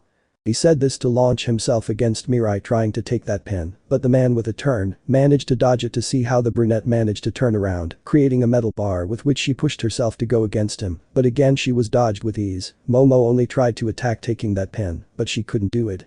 Mirai. If you want, I can give you a clue as to why you can't take it. Momo. Well, that would be some help. Mirai. I will always watch your future moves. Momo. What does that mean? Izuku. So that was it, your quirk is interesting, all the more reason she couldn't pick up a simple pen, you're not faster than her or stronger. Momo. Have you found out yet? Mirai. So what's my quirk? Izuku. You can see further than the rest, seeing the future is what you can do, but if you are taken by surprise, maybe you can beat him. Mirai. Val, I never expected that from you, in the end you can see more than just the person's body, but you know how to analyze the quirk, as if it were nothing. Izuku. Whatever just ends it. Momo. Yes. The girl launched herself against Mirai, who tried to dodge her completely succeeding until Momo turned around, she was about to jump away, but at one point she lost her balance making her look at her right leg which was unconsciously lifted by him. Mirai. What is this? At one point she noticed a small thread on her foot, so this was your plan to use a thread to make me lose my balance and beat me, but that's not going to work. He was about to move his hand away from the pen, not knowing what was going on. Momo. I'm going to win. She said this as she moved her hand back, causing Mirai's hand to go towards her, causing her to be surprised by this. Mirai. I also have a thread in my hand. Thinking that, the brunette ended up taking the pen with a smile of victory. Izuku. Well, it's over. Mirai. It's true, I have to accept it and let you in too. But that Momo ended up hugging Izuku who accepted it happily. Chapter 33. Izuku and Momo were beginning to get used to the matter of working with Mirio, just so he knew about that problem that was happening with Chisaki also known as Overhaul. Right now they were walking down the street with Mirio who had a smile. Mirio. I'm still surprised they left Izuku as someone who has a provisional license. Momo. That's because of the enormous power it has, and it's also good for everyone. Izuku. Hey Mirio, I would like to know about this Overhaul subject, we will have to attack him. Mirio. Yes, his quirk allows him to kill people by just touching them once. Izuku. Yes, I know he has the gift of disassembling and reassembling everything he touches, although I don't think it will have that much effect on me. Mirio. Why do you say that? Izuku. Well, if I remember correctly, in the past I was able to meet someone similar, he used that gift against me, and I almost died. Momo. Then you're not invincible, don't even think about letting that guy touch you. Izuku. That's the thing when an Infernos uses abilities like that they can affect us sometimes, but when we get used to it, we can let them touch us without problems. Mirio. Wow, your race is quite interesting. Momo. You shouldn't let them touch you anyway. They were walking like that until they passed through an alley where someone ran into Izuku, falling to the ground so he could look at a little girl. Izuku. Hey, are you okay? The girl was obviously afraid, so she couldn't speak, something that Momo noticed since she had been through something similar in the past and knew how to get rid of some of that fear, so she knelt down to the girl's height to hold her in a hug. Momo. Calm down, you shouldn't act like that, everything will be okay, just stay calm.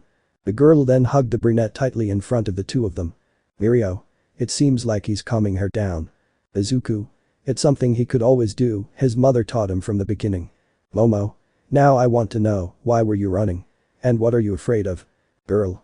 He comes here, he wants to hurt me, he wants to hurt me, I don't want to be with him. He said this as he reached to put his head on the brunette's breasts, as if he wanted to hide from something. Mirio. Do you know what he means? Izuku. No, but I can tell you that soon we will know something is approaching from the darkness. But that they watched as a man they immediately recognized began to emerge from the darkness. Chisaki. Hey Eri, don't bother the heroes, I'm really sorry, my daughter can sometimes bother other people a little. But that voice the girl only clung even more to Momo, who was beginning to worry about the girl's condition. Mirio. So her name is Eri and she is your daughter. Chisaki. Eri, come right now, you don't want things to get ugly with me right now. He said this as he moved to take off a glove, something that the girl noticed with fear as she began to slowly slip out of the brunette's grip, but before she left with the man, they saw Izuku get in the middle. Mirio. What are you doing? You have to let him go with his father. Izuku. I do T think he's her father, if he was she wouldn't have those wounds on her arms and legs, and her smell is disgusting like that of villains, I do and don't like this. He said this while staring at Chisaki, who knew quite well about the green-haired man in front of him, so he just prepared himself for anything. Chisaki. You know I'm a villain, but you better give me Eri right now. Izuku. Hey Momo, take that girl and keep her safe, and Mirio, make sure you keep them safe until I get back. Mirio. What are you planning to do? Izuku. I'll tell you about that another time, now long. Momo. Just take care of yourself. He said this as he took Eri, who watched as the young man prevented her from being taken back to her suffering. Chisaki. If you know it's a bad idea to mess with me, infernicus. Izuku. I don't even know who the buck you are, but from what I saw in that girl I can deduce that you did it to her yourself, it's something I can't forgive. Chisaki. Then I'll have to kill you. He said this as he touched one of the walls, causing spikes to start coming out and attacking Izuku, who jumped, dodging the attack, so that he could go down against Chisaki, who sent more spikes coming out of the floor, something that the green-haired man managed to dodge in time, who, being in front of Chisaki, hit him and sent him back into the darkness. Izuku. Now get out of my sight, roar of the apocalypse dragon. It was that attack that he sent towards Chisaki, he managed to dodge it in time, although debris began to fall blocking the way. Chisaki. Damn you, you're going to pay for this. Izuku. I better make sure they're okay. She said this as she began to leave the place, while Momo was only standing away from the place with Mirio and Eri, who was watching where they went. Mirio. I should go back and support Izuku. Momo. Maybe, but he is someone very strong, he knows what he is doing, I don't think that villain will give him problems. Mirio. But we are not talking about any villain, but about Chisaki himself, who commands the 8 precepts of death. But that alone, he left the brunette in doubt, but in a moment they saw how the green-haired boy they were talking about fell from the sky. Izuku. Hey, how are you back? But that Momo ended up hugging the green-haired man. Momo. For a few moments you worried me. Izuku. I know. Mirio. What about Chisaki? Izuku. I have escaped, but that doesn't matter now, we must go with the rest to give them this notice right now. He said this so that they began to leave the place, walking with those two and the girl, although Momo only went to hug Izuku, while the two of them carried Eri. Chapter 34. At UA, everyone saw how Izuku and Momo entered holding a girl in their arms, causing doubt to grow among everyone. Hiroshima. Hey Izu bro, out of nowhere you come with a girl. Izuku. Yeah, let's say she's Eri, a girl we were able to rescue from a villain. Momo. We told all this to the director and he gave us the order to make sure nothing happens to Eri. At that point they began to approach the girl who, faced with such a thing, could only begin to hide her face in Momo, causing Izuku and the brunette to notice such a thing. Mina. She's cute, I'd like to spend some time with her. Bakugo. It should N''T be that big of a deal, she's just a girl. Zero. Then we would at least like to know a little more about her. They were about to touch the girl, but at one point Izuku stood in front of everyone, showing a certain imposing attitude that intimidated the entire class except Momo, who was just watching this. Izuku. In fact, she is a little tired, we should take her to rest for a while and let her sleep. Momo. Yes, we would like to go for a few moments to rest, apart from that we had to fight someone strong. But that they went straight to the brunette's room so they could finish on top of the bed, where Eri only slowly let go of Momo to sit on the bed. Eri. What is this place? Momo. It's my room, Izuku sleeps with me and I think for the moment we'll have you as another guest for a while. Izuku. It's good to know that they actually believed we were tired. Momo. Yeah, it was new to see you act like that in front of everyone like it was nothing. Izuku.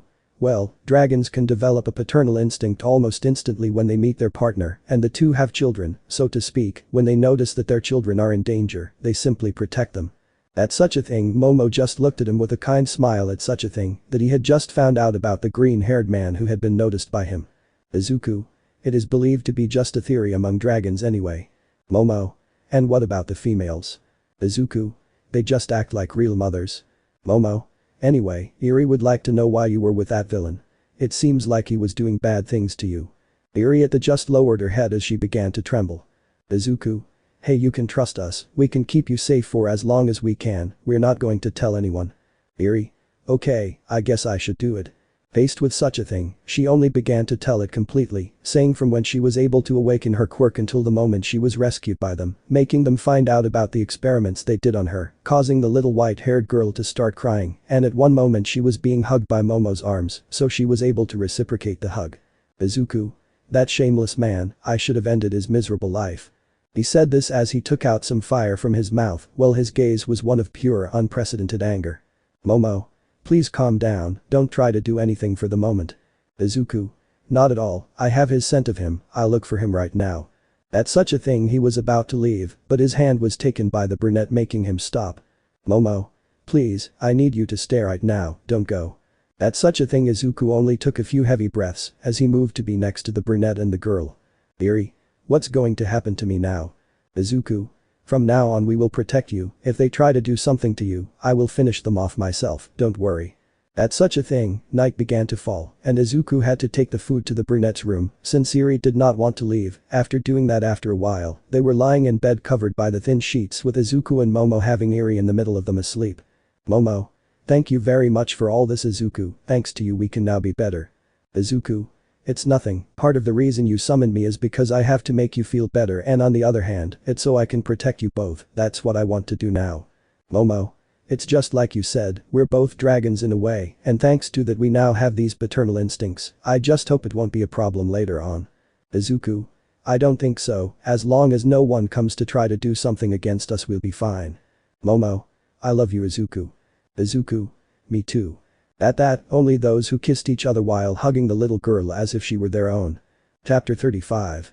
At UA everyone was calm without doing anything about it, only Izuku and Momo were in charge of taking care of Eri who remained calm without doing anything about it. Eri. There really are no problems that protect me. Izuku.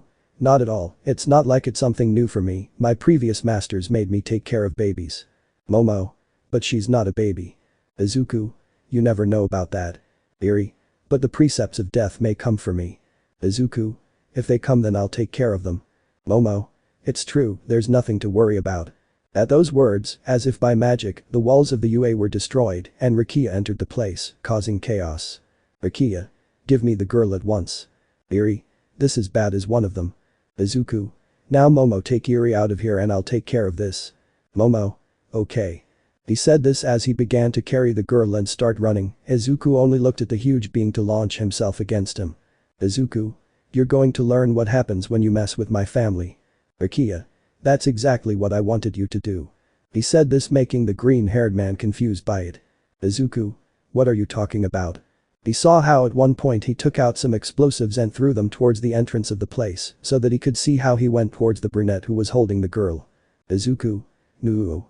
At that he saw how it ended up exploding, causing the green-haired man to stay still until the smoke began to go away, and from one moment to the next, he managed to see the brunette on the floor, protecting the girl in her arms, while some metal parts were around her. Rukia. Well, maybe the girl isn't dead, I guess that's good, Chisaki won't kill me. Izuku. Maybe he won't kill you, but I will. He said it in a low voice, although the villain managed to hear him and with his gaze downcast. Rukia. I'd like to see that. At one point he turned around only to be covered in a grey power, revealing a huge black body with black eyes dwarfing Rukia. Rukia. I think I should run. In the distance a man gave a shout. Man. Run bitch, run. But that the villain was about to leave, but from one moment to another, he was crushed by Izuku's foot in his dragon form, but he did not stop, as he was only continuing with his attack, mercilessly beginning to step on him repeatedly, until at one point, he took him to throw him in the air and hit him with a mallet, causing him to end up forming a crater in the ground.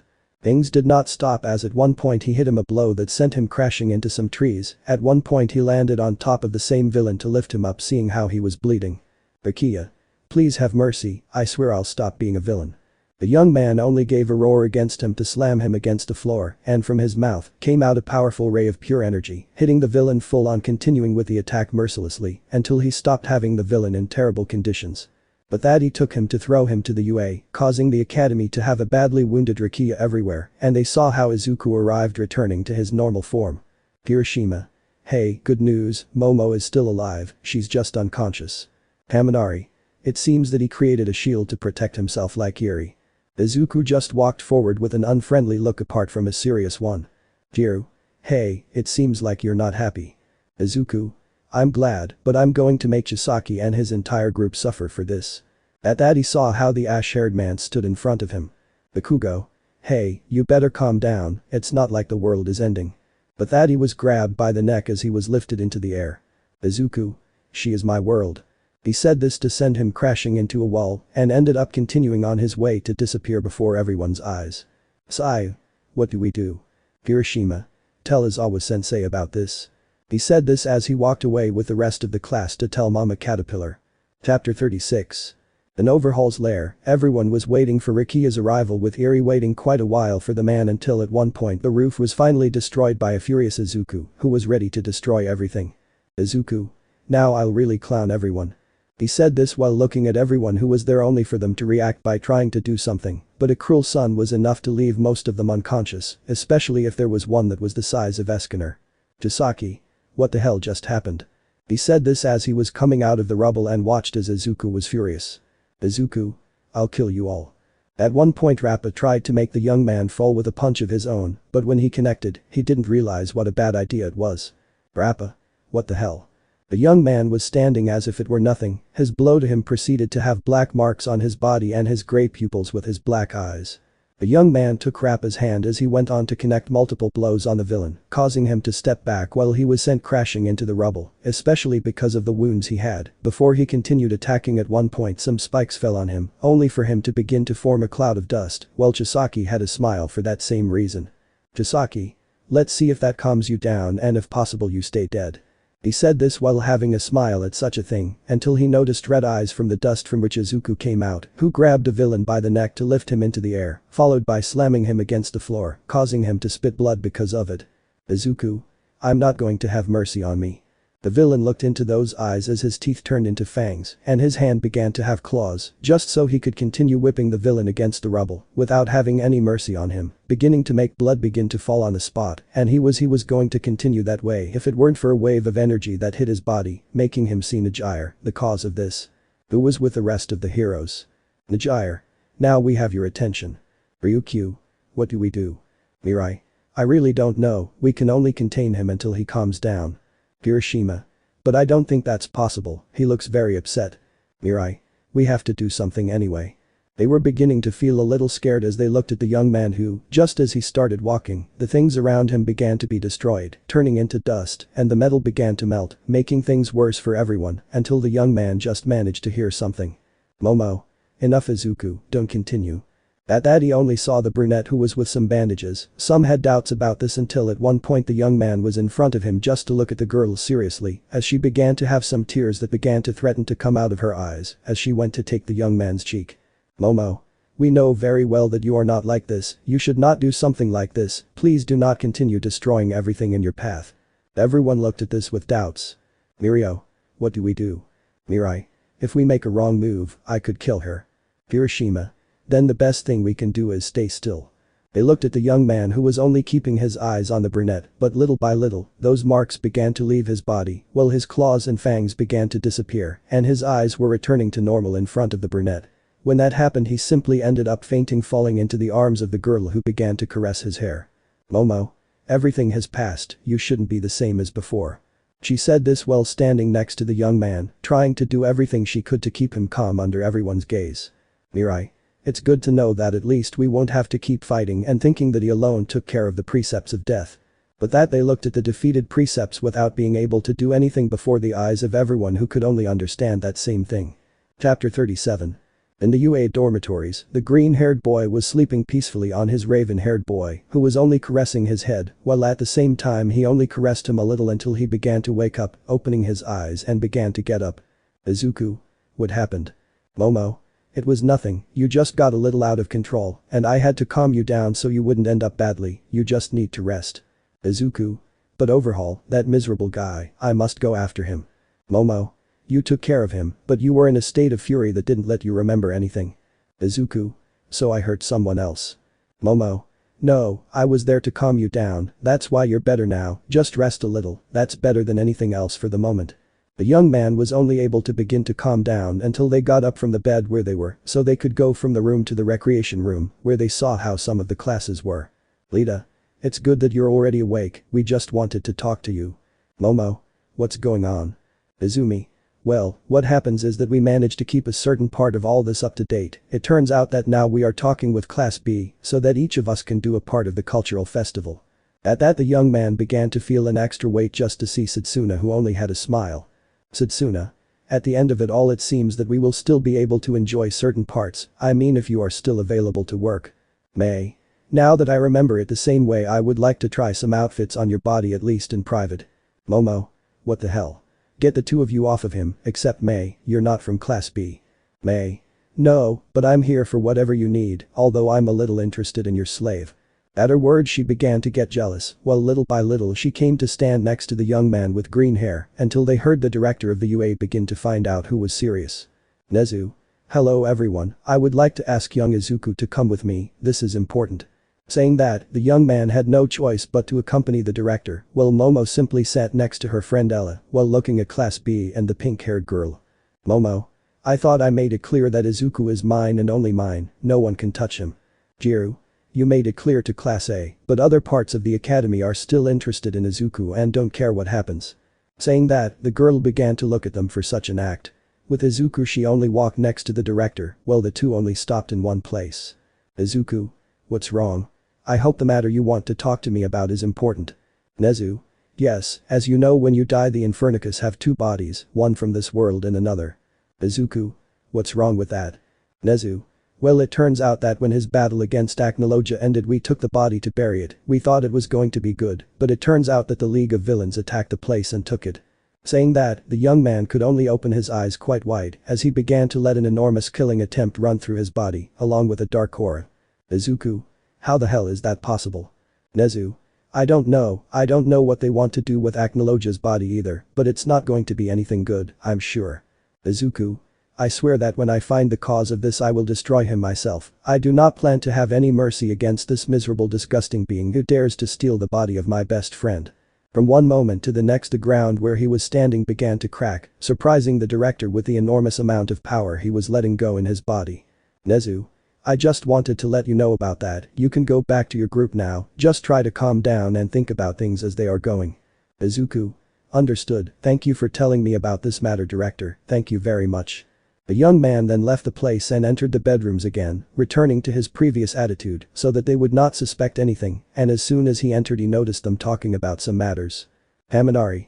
Look, Izuku finally arrived, this is good. Kirishima. Hey, we need help to decide some things. Izuku.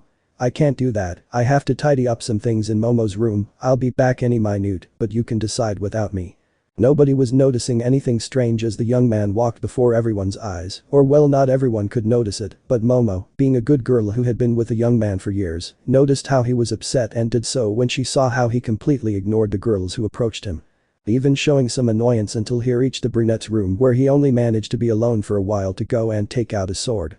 It had a dark red blade like blood, white letters with a dark blue handle, but as it went towards the tip of the blade it became clearer, leaving a light, even bright red in sight. Izuku. I never thought I would use this, but I don't think I have any other choice, now we are going to say goodbye old friend. He said this while remembering some words from his old friend, who said that despite being dead, he still caused problems. Flashback. Analogia. Hey Izuku, I want you to have this sword. Izuku. What the hell good is that going to do me? Analogia. Well, a long time ago we made that deal to kill each other in case it was necessary, but as you know, even when dead, our bodies can continue to cause problems, even reviving us, but this sword is capable of preventing that from happening. You just have to destroy the body with the sword, nothing more than that. Then flashback. The young man only remembered his old friend's words from him as he stared at his gun, thinking about things.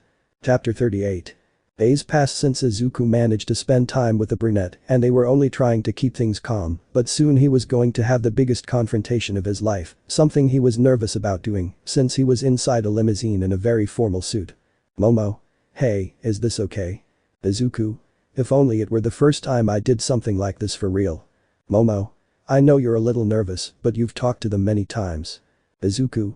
It's one thing to be able to talk to your parents while I was a servant, but now with this it really isn't easy. The brunette took him by the hand to give him a small kiss on the cheek in order to calm him down a little, achieving her goal where the young man could only relax. Momo. Much better. Izuku. Yes, thank you. At that point they arrived at their destination where they got out of the limousine and began to walk around the place and finally managed to knock on the door of the house where it was opened by a servant who was watching them. Servant. Hello Miss Yaoirozu, it seems you have come to visit. Momo. Yes, I would like you to prepare the table for 4 please. Servant. Yes, your parents will arrive in a little while. Then they entered the house so that the young man could see its owner. Izuku. So you chose these moments so you could have a greater chance of waiting. Momo. Yes, the truth is that it is the first time I do this the same way and it is not as easy as I thought. After a while the parents arrived so they could go to the table where they met their daughter and began to eat. Momo. It's good that you came to visit and all that, daughter, but there is one matter that I don't understand and that is that your servant is sitting at the table with us. Momo. Please darling, she always tried to make him sit with us, let him stay at least this once. Momo. Anyway, I would like to know what they are up to. I can see that the two of them are quite close together and they are hiding something from me.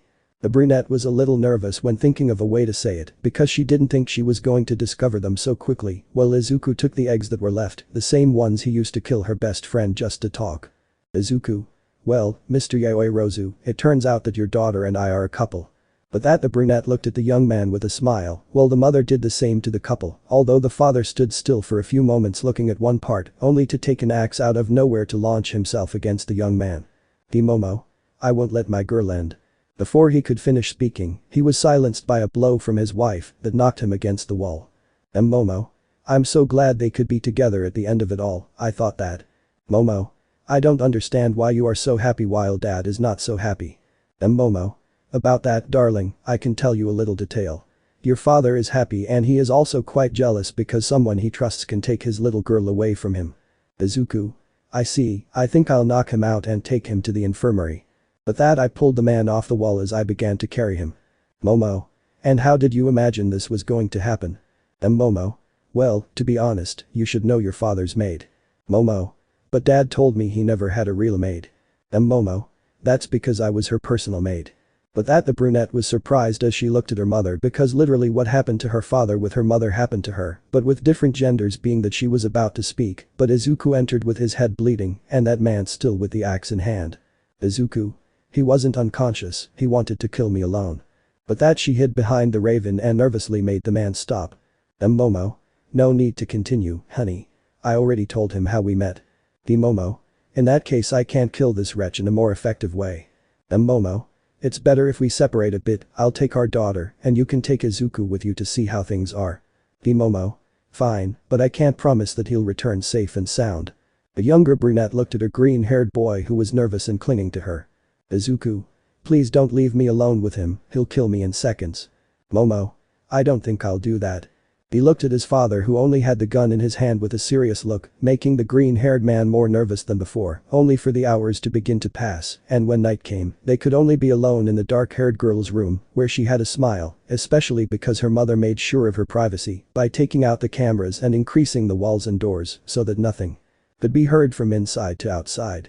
Momo. And how did it go? Izuku. He was trying to kill me every 20 minutes, some were 15, but I guess I'm kinda okay. The girl noticed how she still had some of those nerves, drawing a somewhat sadistic smile on her face as she began to get on top of the young man. Momo. I love it when you get nervous, it leaves you vulnerable to all kinds of things and you can't react in time even to such simple movements that I can make and that's why I plan to take advantage of every moment to be able to make it clear to you who is still in charge. Izuku. Please Saint Peter welcome me with open arms. Momo. Don't ask anyone to save you because you'll be leaving this place without legs. He said this with a smile as he looked at the young man who was only trembling in fear of such a thing since he had no choice but to try to endure death by snoo. Chapter 39. At the academy all the students were returning as they slowly finished their break where they only put on their hero costumes to begin doing their practices as they always do. Haminari. I think we'll have one more chance to look great in front of society. Jiru. You're not going to do any of that. Todoroki. We just have to do the mission so we can end this once and for all. Everyone was talking about what could happen while Izuku was twitching his nose as if he was unsure of something. Momo. What's going on? Izuku. I don't know, I smell a familiar smell, but I don't know where this comes from. Momo. It's better to find out as soon as possible if you're really worried. In a moment without warning something ended up falling from the sky, forming a cloud of dust in front of all of them being confused until they saw how it dispersed little by little, making Izuku stay with his eyes wide open. It was an Analogia in all its splendor, but it had some parts of its body cooked almost as if someone had done experiments with it, apart from the fact that it had no pupils. Izuku. Our children stayed with your parents. Momo. Yes, they stayed with them luckily. Bakugo. That miserable thing again, it really is annoying. Izuku. Everyone stays behind me, it may not be the same Analogia who is about to fight. Sato. What are you saying? Just look at that, he was supposed to be dead. Izuku. Well, we're going to have answers because I'll kill him again, but it's not exactly the real Analogia, this one is different.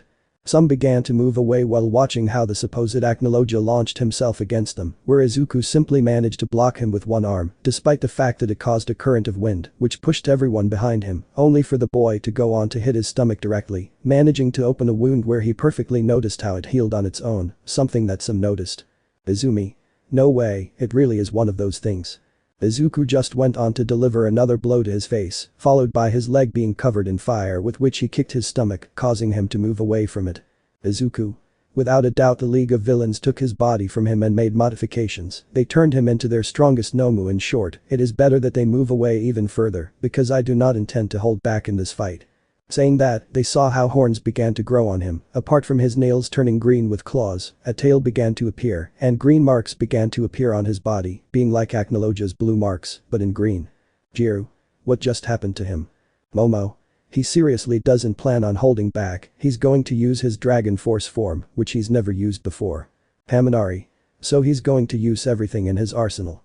The young man and Analogia stared at each other until they disappeared, followed by reappearing in the air, connecting a blow to the other, where they just continued in that way to start a merciless fist clash, as if he wanted to end the fight as soon as possible, where they simply hit each other mercilessly, until at one point the young man managed to grab him by the leg to throw him directly into the forest where he threw himself in the same way, reappearing in front of Analogia, delivering a kick to his face, causing him to back away even more than before, and when he was about to get up the green-haired man was in front of him to give him a blow that again left him against the ground, making it clear who dominated the encounter. Izuku. Even though the League of Villains created you that way as their Nomu, you are only a copy of the original Analogia, you do not have all his power, all his abilities, strength, I realized when you hit me, because that blow would have sent me to the ground directly. The young man advanced while little by little he began to form a transparent white sphere in his hand, but at any moment the floor began to break, so that out of nowhere, Gigantomachia emerged who tried to eat the green-haired man, who barely managed to dodge him due to the surprise, distancing himself from the same enormous being that only appeared strong. Abi. That should keep him busy for quite a while. Toga. Then we can go and leave the place. Twice. I just want to get started on the attack on the city once and for all. The villains began to leave, while Izuku watched as Gigantomachia launched himself against him, so he began to clash fists with him, cracking the air due to the same sphere that still surrounded his fist, so that the enormous being flew out of the place to crash into the trees, followed by seeing how Analogia approached him, so he launched a cruel sun hitting him squarely, and left him at bay only for him to jump and position himself on a rock that left him above the two beings of enormous power who were staring at him. Izuku. Now come both of you together, I don't want you to hold back even for a single moment. The two of them looked at him as they just went on to attack the young man who stood firm in his decision to fight them all. Chapter 40. There were some explosions in the forest while Izuku was fighting inside it, who was distancing himself from the two monsters they were facing, being Analogia or well his body already destroyed, and Gigantomachia himself who was trying to catch him. Izuku. Come on, try to do something about it, in the end you'll fail like you always do, you pieces of idiots. Analogia. Kill, I'll kill you. Gigantomachia. In the name of Master All for One, I will take your head. Saying that they tried to do something against him where they simply failed without being able to at least scratch him, being that in the end the young man managed to stop his own attacks, as if they were nothing to him. Being that at one point he took Gigantamachia's arm to throw him away, followed by going after Analogia, where he connected a fixed blow to the latter's face, only for him to then go on to pull a sword out of the ground, being the same one that Analogia himself once hit him with while he was alive. Haminari. What the hell is going on? It really seems like his powers have no limits. Momo. No, that's not important now. Hiroshima. How can it not be important? Momo. It's that sword, he showed me all the swords he had, but he never wanted to show me that one. Bakugo. Then he must have good reasons apparently, but we must be able to do something against him first. Saying that they saw how that young man was beginning to make some cuts against the same rivals he had in front of him, where they managed to dodge him trying to avoid his attacks at all costs as much as possible until at one point, Izuku ended up appearing above him ready to make a cut in the air. Izuku. Void cut. But that he made a cut where crimson red flames came out that began to go against Gigantomachia and Analogia, where they received it completely without being able to do anything about it because they moved away a little, so that they had some wounds on different sides, except Analogia, who managed to consume a little of that power to be able to throw it towards Izuku, who launched himself fully to be able to receive it, making an explosion of smoke that lasted a few moments until Izuku himself came out with some slight wounds, only to stick the sword in Analogia's stomach while he stared at him as he began to disappear little by little since his body was breaking down little by little. Izuku. I know very well that you are not my lifelong friend, but this serves to comfort me a little since Analogia, seriously, you were like a brother to me, the same one who gave me this sword, and I thank you for at least having gone through so many things with me. I hope to see you again someday, at least your reincarnation. But that he saw how the body went completely disappearing into the air, as if it were dust before the sad gaze of the young man who because of that, forgot that he was in a battle when he received a full blow from Gigantomachia that forced him to drop the sword and stay on the floor for a few moments, where he began to receive some footsteps from the same one that tried to crush him as soon as possible, regardless of the consequences that were done or that happened to him in those moments, where underneath everything was the same green-haired man enduring those footsteps. Izuku. If I don't do something soon, this miserable bastard will really kill me. I have to do something. The boy tried to bear it until at one moment he noticed how she removed her foot from on top of him, so he could see how that body no longer had a head and simply fell to the floor without being able to do anything about it, followed by seeing Momo a little disgusted with the sword in her hand covered with a little blood. Momo. It was really the most disgusting thing I've ever done in my life. Izuku. Well, it seems like you at least helped me a little. Momo. Yes, but I don't understand where you got this sword. Izuku. It's a weapon that Analogia gave me, it's the sword capable of eliminating anything from existence, that way I was able to destroy his body, and it's capable of cutting almost anything. Momo. Well, that makes sense as to why you didn't tell me anything about her before, but we have more problems since the League of Villains is destroying everything. Izuku. That's right, I completely forgot about that part, it's best that I take care of this matter as soon as possible. Momo. In fact, we will take care of it as soon as possible. She said this while giving a small kiss to the young man who was able to reciprocate in the same way towards her black-haired girl. Chapter 41. In the city, the villains were destroying everything in their path without any mercy, truly being a threat to society itself, where people were running everywhere without being able to do anything about it. Abi. This is fun, soon we'll be able to finish them all off. Tamura. Just a little more time and the city will truly be ours. All for one. I'm proud that you were able to do something like this, my young apprentice, but this is strange. Tamura. What's wrong, master? All for one. Well, let's say that in one form or another Gigantomachia or Analogia didn't return, so I don't understand what's going on. Everyone was left thinking about that matter for a bit until they saw how out of nowhere from the sky, a strange light began to descend until it landed on the floor, where a column of fire rose, and when Izuku came out of it, he found himself with all his power from him. Izuku. It seems like they think too much of themselves just for being out of their places. All for one. So you managed to defeat them, that explains everything. Izuku. Let's get straight things right now, I can let you live and have a normal life if you surrender and don't do anything else. Abi. What makes you think we can do that kind of thing? Izuku. I investigated about all of you, twice someone abandoned by society thinking that they can have better things with them, Spinner a villain who seeks true justice like Stain totally the same, Dabi mistreated by your father seeking revenge with a false name. Tamura, you were just a child when you were denied the right to be a hero and are currently looking to try to feel complete as much as possible, someone who is happy and finally all for one with you is different, you are a special case that I can kill without remorse. Dabi. Well, you know a lot about each of us, but it's still not enough to be able to try to keep us in check. Izuku. Please, don't be idiots and accept this proposal, otherwise I must kill you. All for one. Please, that's impossible and you know it better than anyone. You are a young man who is outside of his world, therefore you cannot use all your power completely, because of that we have nothing to fear. Izuku. If you don't leave me more options then I will finish you off as soon as possible. He said this as he charged the villains who failed to see in time when the young man split twice in half, causing him to fall dead to the floor, surprising everyone with such a thing. The UAs were surprised as they watched how he truly became stronger. Bakugo. I can't understand it, he just brought out a power that I never thought I'd see around here before. Jiru. It doesn't even make sense for him to have that power. Haminari. Actually it does. Bakugo. What are you talking about? Hiroshima. Well, in a part of our slaves we can make a greater pact with our owners so that we are able to use all our power both in this world and anywhere else. Thanks to that Izuku is able to use it, although it means that if he dies in this place, then he will not return to his world but will die once and for all. Everyone watched as Dabi tried to attack him as much as possible to kill him, but it was the worst mistake he had in mind as the young man ended up on his back while holding his hands turned from Dabi's arms, who screamed in pain, only to dodge Spinner's sword who tried to continue attacking, but could only receive both him and Dabi a huge amount of fire, turning them into ashes instantly. Tamura. What the hell is wrong with him? We can't handle him.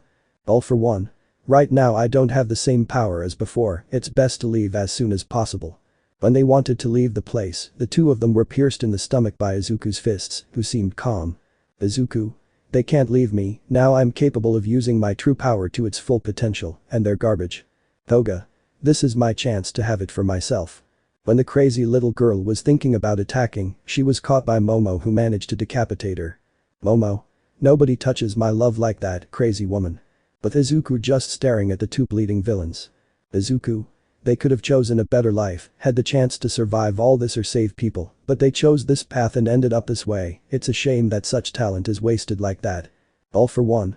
Damn you, die once and for all, you miserable wretch. Tamura. Damn heroes, I wish that one of these days someone capable of killing them comes. But that they gave their last breath while the young man let them fall to the floor dead only to see the last people he had killed in his entire life, and little by little Momo approached him to hug him. Chapter 42. A little time passed since Izuku, like the rest of the people, were able to take charge of the entire league of villains, destroying the strongest and locking up the weakest so that they would not cause more harm to society, in which they were only able to rest in the bedrooms, with some wounded by the battle still having bandages while others did not. Hiroshima. Wow, that's so calm, I almost feel like I can rest without the need to worry about different kinds of things. Mina. That's true, with the league of villains eliminated we can now rest more peacefully. Izumi. Although we can't be too confident, we still have many villains to lock down. At that they noticed how Izuku was looking at some books as if he was analyzing them. Haminari. What are you doing, buddy? You almost seem totally busy. Izuku. It's nothing important, I'm just studying a little. Haminari. But we don't have to be doing things like studying, remember that we can only serve in exchange for you doing Momo's homework. He said it with a smile until a tray hit him in the head. Momo. It's nothing like that, I never took Izuku as a slave, that's why I currently let him follow some of his things as if he wants to work, let him do it, in the end he should N''T follow me all the time. Jiru. Then it seems like it's going to be something interesting. Izuku.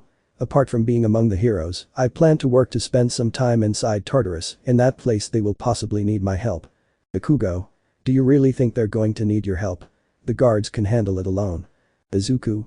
I never mentioned them, I mean the prisoners, they do need my help. Sato. But if they are prisoners then they deserve it, they don't have to receive help. Izuku. In fact you are wrong, villains were victims before, some like Twice who was abandoned by society creating a mental problem before being a villain, makes it clear that he never had anyone with him, others like Dabi were only mistreated, villains suffer before becoming one, it is literally a case that happens most of the time, and that is why I must help them redeem themselves. But that she ended up feeling a hug on her back, Momo being the cause of this while she had a smile. Momo. Because of these kinds of things, I really like you. Todoroki. Okay, just tell me when everything gets better. At that they heard how they opened the door little by little, being Director Nezu, along with All Might and Izawa who were in front of them with a smile. Nezu. We have some very important information to give to all of you. Izawa. Given the latest events that happened as a successor, we can assure you that classes are going to be more normal from now on, although we must tell you that based on your grades and how they were, you will be able to move on to the next year. But that everyone smiled as they looked at their teachers to understand how they were feeling, since they were just beginning to celebrate for such a thing. Lita. Everyone stay calm, there's no need to be like this all the time, I want you to relax. Before he could continue speaking, he ended up with a blow to the head as he fell unconscious before an Izuku, who only had a stick in his hand that he threw to his side. Izuku? I've wanted to do that for a long time. Momo? Hey, that's not right. When he wakes up, I want you to apologize. Izuku? But it's not my fault, he really wouldn't shut up. Haminari? Just leave him on the couch with some sunglasses and a bottle of sake, problem solved. He said this as some began to do what was requested on their way, while they were celebrating little by little, until a night came where everyone began to return directly to their rooms, where in Momo's room the brunette was preparing to be able to sleep as soon as possible, but she noticed how Izuku still hadn't changed. Momo? Is something wrong? You don't look very normal. Izuku? Yes, I feel fine. Momo? It's not true, you're very nervous and it's not something that's normal for you, I know you well enough to understand that something is happening. Izuku? Well, it's a matter that I've been thinking about for a long time, and the truth is that I'm not very sure about everything that's happened lately. Momo? You can go ahead and say it, there's no need to have doubts or nerves about it. Saying that, the young man sighed as he just went to take something out of his pocket, it was a small box in front of the brunette's gaze, and the young man went to open it, revealing a ring in which he found a diamond with a great shine. All while the young man looked to the side. Izuku? I don't think there's any need to explain more things, to be honest, I think it's enough to show it. The young man was waiting for an answer, but before he heard anything, her cheeks were taken by the brunette who forced him to look at her, while she planted a kiss on her lips until they separated. Momo? And I don't think I need to say any more words to make it clear to you what that means. Izuku? Then we can really rest now, since nothing bad is going to happen from now on. But that they could only go straight to bed to lie down and rest, although the brunette was hugging the young man with a smile just like him. Chapter 43. A lot of time passed since the attack of the League of Villains, where all the members were caught as completely captured, so that more problems would be avoided as much as possible, since then there were fewer problems with the villains. Currently in the city they were chasing some villains who were escaping from some heroes. Todoroki? Why don't you just stay still? Bakugo? I swear I'll kill them when I catch up to them. Lita? Just a little bit more and we'll be able to catch up with them. He said this while they were running after the villains who were increasingly far away from the heroes themselves. Villain 1. We are getting further and further away from those miserable people. Villain 2. At this rate we'll be able to escape from all of them as soon as possible. Villain 3. If it wasn't for my quirk that allows me to improve our truck with speed, we really wouldn't be able to do such a thing. The villains were happy about such a thing, as they were increasingly farther away from them, until they saw a line of children in front of them just leaving school, and they cared little or nothing, since they were thinking about running them over. As soon as they reached the line of children, the van immediately stopped while the front was torn to pieces, and everyone noticed this as the group arrived. Todoroki? What the hell happened now? Lita? I have no idea. The group approached little by little until they noticed how Izuku himself was slowly getting out of the truck, taking out some pieces of metal that were in his clothes. Izuku? This is actually pretty annoying to be honest, I never imagined getting hit by a truck was going to be so annoying. Todoroki?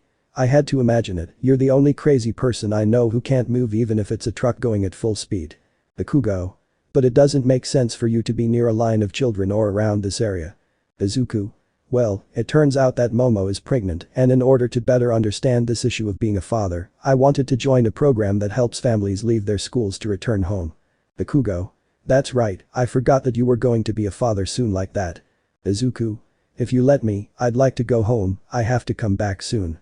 Saying that they started to leave the place where after a short time he ended up returning to his house, where upon doing so he barely entered he managed to see a scene that brought a completely big smile to his face. It was his wife Momo Yaoirozu sitting in front of a large window, where she was knitting some clothes for a baby, she had 2 baskets next to her, one for a boy and one for a girl.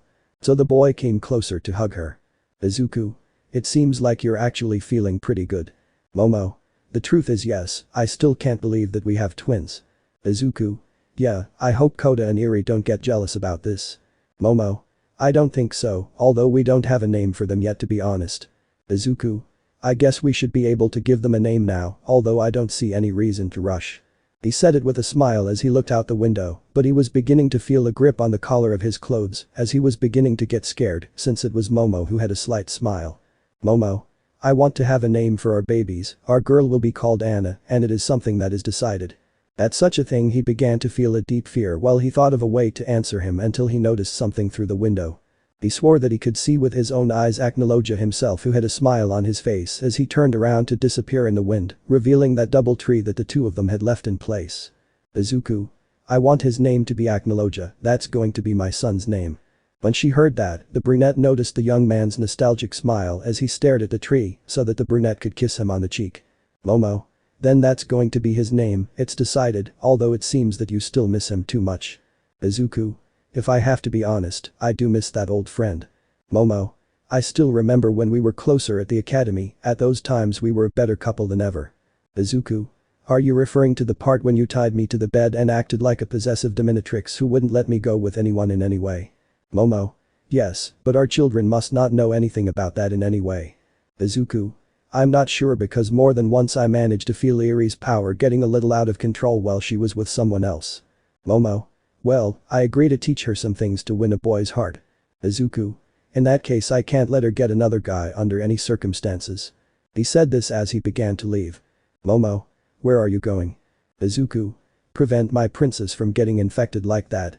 As soon as she left she ended up on the floor without knowing what was happening until she noticed how her feet were tied by a rope and that Momo had a rather big smile, as kind, too kind to be good. Momo. Then listen very carefully to one thing, when our children are born we will go back to having fun like we did in the past, I really miss those times to be honest. At that the young man gulped as he tried to escape, but the brunette took him inside, while Irie and Koda heard cries for help, but they gave it little importance so they could leave. Let me know in the comments below if you guys want the next part. Also check out my other video that has been shown and left. Thank you for watching, if you enjoyed this video please like and share this video. And have a fantastic day, bye.